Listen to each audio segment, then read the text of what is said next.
Wow, ang ganda naman ng tree. Nagpa-fall na siya. Yung isa wala ng dahon. Nahulog na lahat. Pero ito, o diba kahit nagpa-fall siya, ang ganda-ganda pa rin niya. Nag-change siya ng color from green to yellow and then nag-fall na siya. Ang ganda pa rin niya, no?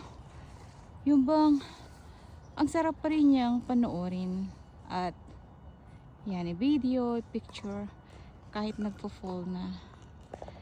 Yan ang wonder ng creation. Pero girls, pag babae na ang nagpo-fall ay delikado. Nagpo-fall na ang ngipin, nagpo-fall na ang hair, nagpo-fall na ang dibdib, nagpo-fall na sa bandang likuran. Ay nako, ganun talaga. Buti pa ang tree, no? Pag nag-fall siya, may pag-asa pa uling gumanda. Kasi in a few months, uusbong uli ang panibago. Batang-bata uli siya.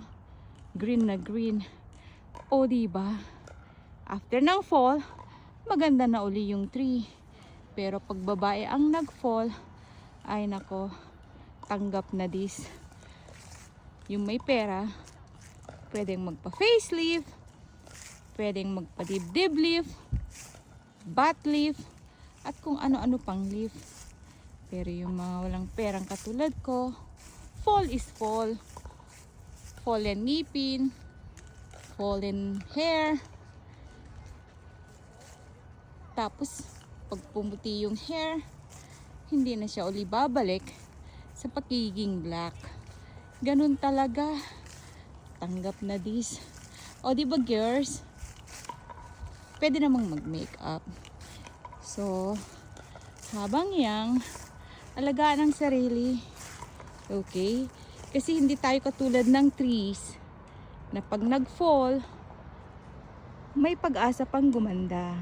Or, pag nag-fall ang trees, ibig sabihin nun, after few months, maganda na naman sila.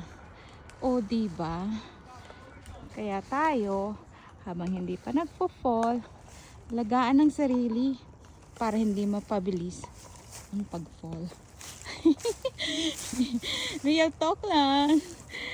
O siya, share ko lang. No offense. Ako din naman, pa-fall na. Okay, babush.